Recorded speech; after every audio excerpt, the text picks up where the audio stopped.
ظلم کرنے والے حکمراں اور لیڈر سنیں، انسانوں کے خون کو گاجر اور مولی کی طرح ان کے جسموں کو کاٹنے والے لیڈر اور حکمراں سنیں، اور عدل اور انصاف اور امن و امان کیسے قائم ہوتا ہے سیکھیں جناب محمد رسول اللہ صلی اللہ علیہ وسلم سے۔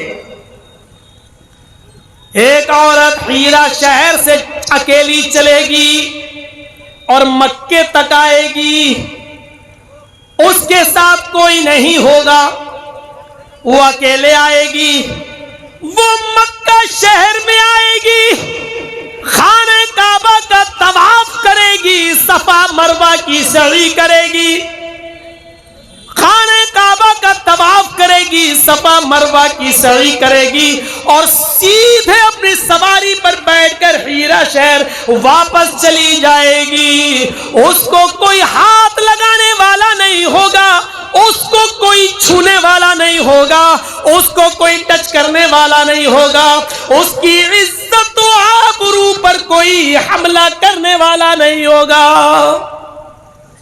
یہ اللہ کے نبی کب کہہ رہے ہیں؟ جب لوگوں کی گردنیں کاٹی جا رہی ہیں، عورتوں کی عزت و آبرو کی حفاظت نہیں ہے۔ کہا کہ ایک عورت کو تم دیکھو گے حیرہ شہر سے اکیلے چلے گی، مکے میں آئے گی، طواف کرے گی، صفا مروہ کے چکر لگائے گی، اور اپنی سواری پر بیٹھ کر حیرہ چلی جائے گی، کوئی بھی شخص اس کو ٹچ کرنے والا نہیں ہوگا۔ حضرت عدی ابن حاتم کہتے ہیں جب اللہ کے نبی نے مجھ سے یہ کہا کہ تم یہ زمانہ میرے بعد اگر زندہ رہو گے تو دیکھو گے، تو میں نے دل میں سوچا فَعَيْنَا دُعَارُ تَيْئِن، اللہ کے نبی کیسا مذاق کر رہے ہیں، آپ کیسی بات کر رہے ہیں؟ کہا نہیں میں نے، لیکن دل میں سوچا اے اللہ کے رسول یہ کیسا مذاق کر رہے ہیں، ایک عورت یا مرد کی تو عزت نہیں بچتی، مرد کی تو جان نہیں بچتی، ایک عورت اکیلی آئے گی اور چلی جائے گی۔ یہ قبیلہ بنو طے کے یہ قاتل، یہ لٹیرے، یہ راہزن کہاں چلے جائیں گے، یہ کہاں غائب ہو جائیں گے؟ یہ راستے میں کسی کو نہیں چھوڑتے ہیں، جس کو بھی دیکھتے ہیں لوٹ لیتے ہیں، اور جو ان کو مال نہ دے اس کو قتل کر دیتے ہیں۔ یہ کہاں چلے جائیں گے؟ یہ لوگ کہاں غائب ہو جائیں گے؟ ایسا ہوگا؟ یہ تو میری وہم و گمان میں بھی نہیں تھا، میں نے سوچا بھی نہیں تھا۔ پھر آپ نے دوسری بات کہی ہے عدی، تم اپنی آنکھوں سے دیکھو گے اگر میرے بعد زندہ رہے تو کسرا کے خزانے فتح ہو کر مکے میں آئیں گے، کسرا کے خزانے فتح ہو کر مکے میں آئیں گے۔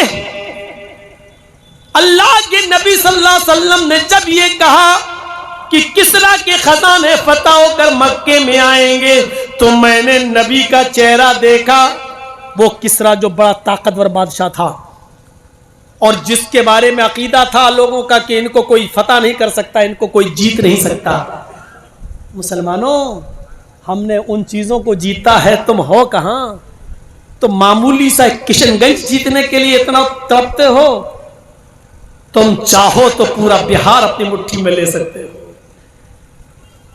یہ ہنر سیکھنا ہوگا تمہیں محمد الرسول اللہ سے، یہ ہنر سیکھنا ہوگا تمہیں شریعت سے، یہ کانفیڈنس اور یقین تمہیں لینا اور حاصل کرنا ہوگا صحابہ کرام سے۔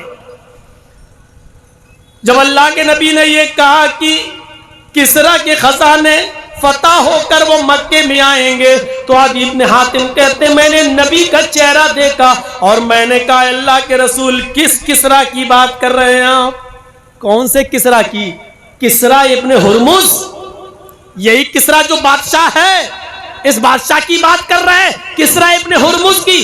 آپ نے فرمایا ہاں میں اسی کسرا، اسی بادشاہ کی بات کر رہا ہوں، اسی کسرا ابن ہرمز، اسی بادشاہ کے خزانے فتح ہو کر مکے میں آئیں گے، تم دیکھو گے، مدینے میں آئیں گے، تم دیکھو گے۔ اور تیسری بات پھر فرمائی